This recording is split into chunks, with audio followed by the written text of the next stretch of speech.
మహాభారతం ధర్మం మరియు అధర్మం మధ్య జరిగిన ఒక మహాసంగ్రామం. పాండవ వన్నాన్ని దహించి పాండవులు తమకంటూ ఒక అద్భుత రాజ్యాన్ని నిర్మించుకున్నారు. అదే ఇంద్రప్రస్థం. ధర్మరాజు రాజసూయ యాగం చేసి సామ్రాట్గా ఎదిగాడు. మయసభ మాయల కలయిక. నీరు ఉన్నచోట నేల, నేల ఉన్నచోట నీరు భ్రమను కలిగిస్తుంది. ఆ సభను చూడటానికి వచ్చిన దుర్యోధనుడు భ్రమకు లోనయ్యాడు. నీరున్న చోట నేల అనుకుని నీటి కొలనులో పడిపోయాడు. అది చూసి ద్రౌపది నవ్వింది. గుడ్డివాడి కొడుకు గుడ్డివాడే అని అపహసించింది. ఆ నవ్వు దుర్యోధనుడి గుండెల్లో పగటి మంటను రగిల్చింది. తన అవమానానికి ప్రతీకారం తీర్చుకోవాలని శకుని మామతో కుట్ర పన్నాడు. మాయాజూదానికి ధర్మరాజును ఆహ్వానించారు. జూదాలకం మొదలైంది. ధర్మరాజు తన సంపదంతా ఓడిపోయాడు. రాజ్యాన్ని, తమ్ముళ్లను, చివరకు తనను తాను కూడా పణంగా పెట్టి ఓడిపోయాడు. చివరికి తన భార్య ద్రౌపదిని పణంగా పెట్టి శకుని మాయాజూదంలో ఆమెను కూడా కోల్పోయాడు. దుర్యోధనుని ఆజ్ఞతో దుశ్శాసనుడు ద్రౌపదిని జుట్టు పట్టుకుని సభలోకి లాడ్చుకొచ్చాడు. వృద్ధులు, గురువులు అందరూ తలదించుకున్నారు. ధర్మం కళ్ళెదుటే కూలబడింది. నిండు సభలో ద్రౌపది వస్త్రాపహరణానికి ఓడిగట్టాడు దుశ్శాసనుడు. కృష్ణుని మాయతో ద్రౌపది చీర అంతు లేకుండా పెరగసాగింది. దుశ్శాసనుడు అలసిపోయి స్పృహ తప్పి పడిపోయాడు. ద్రౌపది మానం కాపాడబడింది. ఆ అవమానానికి రగిలిపోయిన భీముడు దుశ్శాసనుని రొమ్ము చీల్చి రక్తం తాగుతాని ఘోర శపథం చేశాడు. ద్రౌపది తన జుట్టును విరబోసుకుని దుశ్శాసనుని రక్తంతో ముడివేసే వరకు జుట్టు ముడవనని శపథం చేసింది. 12 ఏళ్ల అరణ్యవాసం, 1 ఏడాది అజ్ఞాతవాసం చేయడానికి పాండవులు అడవులకు పయనమయ్యారు. అరణ్యవాసంలో వారు అనేక కష్టాలు పడ్డారు, కాని ధర్మాన్ని వీడలేదు. సూర్య భగవానుడు ద్రౌపదికి అక్షయ పాత్రను ప్రసాదించాడు. అర్జునుడు పరమశివుని కోసం కఠోర తపస్సు చేశాడు. కిరాతక రూపంలో వచ్చిన శివునితో అర్జునుడు పోరాడాడు. అర్జునుని పరాక్రమానికి మెచ్చిన శివుడు పాశుపతాస్త్రాన్ని ప్రసాదించాడు. భీముడు అడవిలో హనుమంతుని కలుసుకున్నాడు. తన గర్వం అణిగిన భీముడు అన్న హనుమంతుని ఆశీస్సులు పొందాడు. 12 ఏళ్ల అరణ్యవాసం పూర్తయింది. 1 ఏదారి అజ్ఞాతవాసం ప్రారంభమైంది. వారు విరాటరాజు కొలువులో మారువేషాల్లో ప్రవేశించారు. భీముడు వలలునిగా, వంటలవాడిగా మారాడు. అర్జునుడు బృహన్నల అనే నపుంసకుడిగా మారి నాట్యం నేర్పసాగాడు. ద్రౌపది సైరంధ్రిగా మారి మహారాణికి సేవకురాలైంది. విరాటరాజు బావమరిది కీచకుడు సైరంధ్రిపై కన్నేశాడు. అతని వేధింపులు భరించలేక ద్రౌపది భీముని శరణు వేడింది. రాత్రి నాట్యశాలలో కీచకుడి కోసం భీముడు కాపు కాశాడు.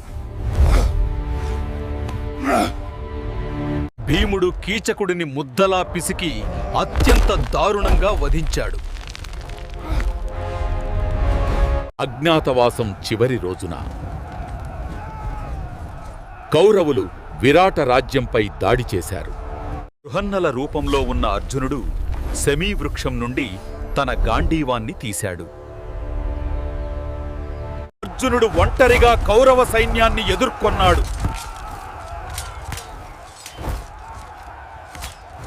అజ్ఞాతవాసం ముగిసింది. పాండవులు తమ నిజరూపాలను ప్రకటించారు. ప్లావ్యంలో పాండవులు తమ రాజ్యాన్ని తిరిగిమ్మని కౌరవులకు కబురు పంపారు. దుర్యోధనుడు ససేమిరా అన్నాడు.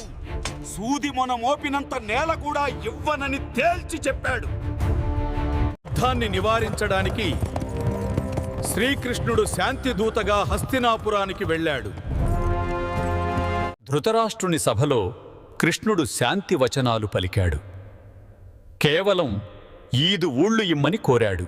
కాని అహంకారంతో కళ్ళు మూసుకుపోయిన దుర్యోధనుడు కృష్ణుడిని బంధించమని ఆజ్ఞాపించాడు. అప్పుడు శ్రీకృష్ణుడు తన విశ్వరూపాన్ని ప్రదర్శించాడు. కళ్ళు లేని ధృతరాష్ట్రుడికి సైతం ఆ దివ్య మంగళ రూపాన్ని చూసే అదృష్టం దక్కింది. రాయబారం విఫలమైంది. యుద్ధం అనివార్యమైంది. యుద్ధ సన్నాహాలు మొదలయ్యాయి. 2 పక్షాలు సైన్యాన్ని సమీకరించాయి. కుంతీదేవి కర్ణుని వద్దకు వెళ్ళి అతడు తన తొలి సంతానమని రహస్యం వెల్లడించింది. అని దుర్యోధనుడికిచ్చిన మాట కోసం పాండవులలో అర్జునుడిని తప్ప మరెవ్వరినీ చంపనని కర్ణుడు మాటిచ్చాడు. కురుక్షేత్ర మహాసంగ్రామానికి రంగం సిద్ధమైంది. ఇరుపక్షాలు మోహరించాయి. భీష్ముడు తన శంఖాన్ని పూరించాడు. యుద్ధభేరి మ్రోగింది. కృష్ణార్జునులు పాంచజన్యం, దేవదత్తం శంఖాలను పూరించారు. కాని ఎదురుగా ఉన్న తాతలను, గురువులను, బంధువులను చూసి అర్జునుడు కుప్పకూలాడు. నేను వీళ్లను చంపలేను కృష్ణ. నాకు ఈ రాజ్యం వద్దు, రక్తం కూడా వద్దు అన్నాడు. అప్పుడు శ్రీకృష్ణుడు లోక కళ్యాణం కోసం భగవద్గీతను ఉపదేశించాడు. శరీరం నశ్వరమైనది, ఆత్మ శాశ్వతమైనది. నీ కర్మను నువ్వు ఆచరించు. ధర్మ సంస్థాపనార్థాయ సంభవామి యుగే యుగే. కాలస్వరూపుడనై నేనే వీరందరినీ నాశనం చేస్తున్నాను. నువ్వు కేవలం నిమిత్తమాత్రుడివి. జ్ఞానోదయం పొందిన అర్జునుడు తిరిగి గాంధీవాన్ని చేతపట్టాడు. శ్రీకృష్ణుడు అర్జునుడికి సారథిగా వ్యవహరించాడు.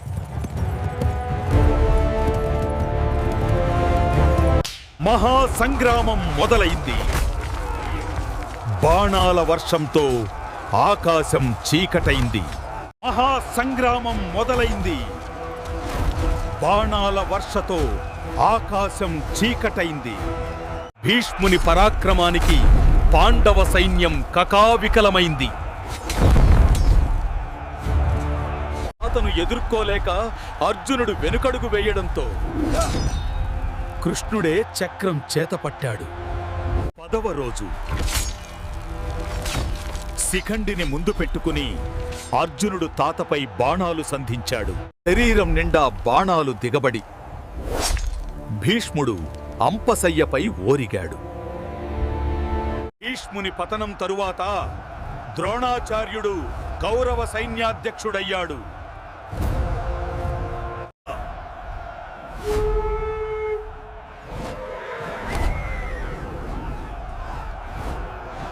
ద్రోణుడు పాండవులను పట్టుకోవటానికి పద్మవ్యూహం పన్నాడు. అర్జునుడు లేని సమయంలో 16 ఏళ్ల అభిమన్యుడు పద్మవ్యూహంలోకి ప్రవేశించాడు. ఒంటరిగా మహారథులను ఎదిరించి సింహంలా పోరాడాడు. కౌరవులు అధర్మంగా చుట్టుముట్టి ఆ బాలుడిని క్రూరంగా వధించారు. కొడుకు మరణ వార్త విని అర్జునుడు గుండె పగిలేలా రోధించాడు.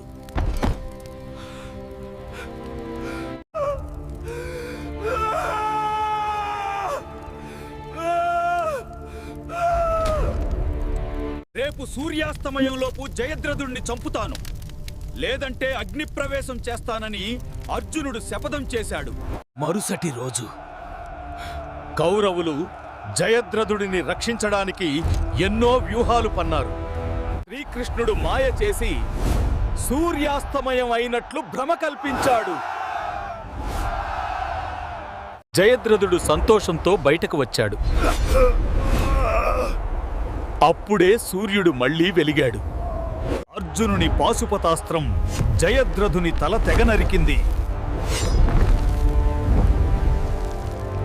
ద్రోణుని వధించడానికి అశ్వత్థామ అనే ఏనుగు చనిపోయిందని ధర్మరాజు అబద్ధం చెప్పాడు. శస్త్ర సన్యాసం చేసిన ద్రోణుడిని దృష్టద్యుమ్నుడు వధించాడు. దుశ్శాసనుడిని నేలకేసి కొట్టి భీముడు తన శపథాన్ని నెరవేర్చుకున్నాడు. ద్రౌపది జుట్టును అతని రక్తంతో ముడివేసింది. కురుక్షేత్రంలో అసలైన సమరం కర్ణార్జునుల మధ్య మొదలైంది. ఆకాశం దద్దరిల్లేలా ఇద్దరు యోధులు పోరాడారు. అని పరశురాముని శాపం వల్ల కర్ణుడికి మంత్రాలు గుర్తుకు రాలేదు. భూదేవి శాపం వల్ల కర్ణుని రథచక్రం భూమిలో కూరుకుపోయింది. నిరాయుధుడై రథమెత్తుతున్న కర్ణుడిపై కృష్ణుని ఆజ్ఞతో అర్జునుడు బాణం వదిలాడు.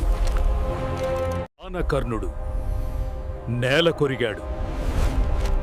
సూర్యుడు అస్తమించినట్లయింది. తన తమ్ముళ్ళందరినీ కోల్పోయి దుర్యోధనుడు ద్వైపాయన సరోవరంలో దాక్కున్నాడు.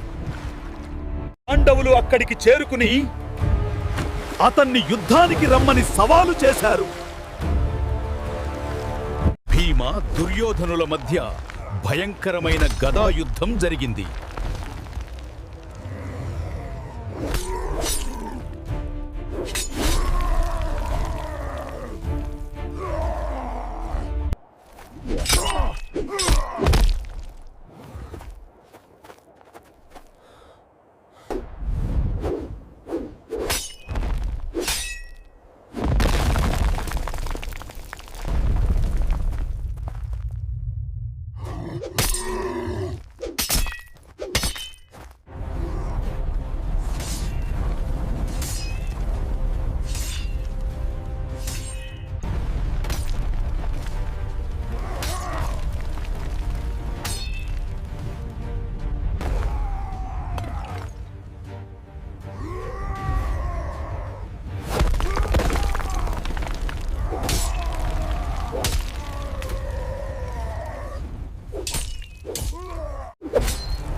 కృష్ణుని సైగతో భీముడు నిబంధనలు మీరి దుర్యోధనుని తొడలపై కొట్టాడు.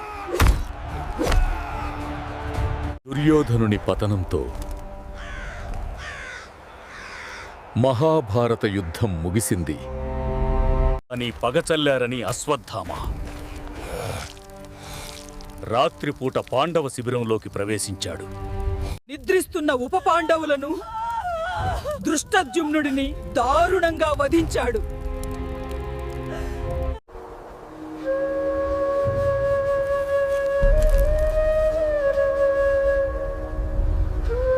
ధర్మం గెలిచింది.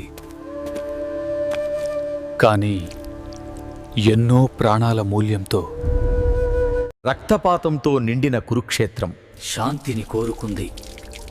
ధర్మరాజుకు హస్తినాపుర పట్టాభిషేకం జరిగింది. ఇదే మహాభారతం.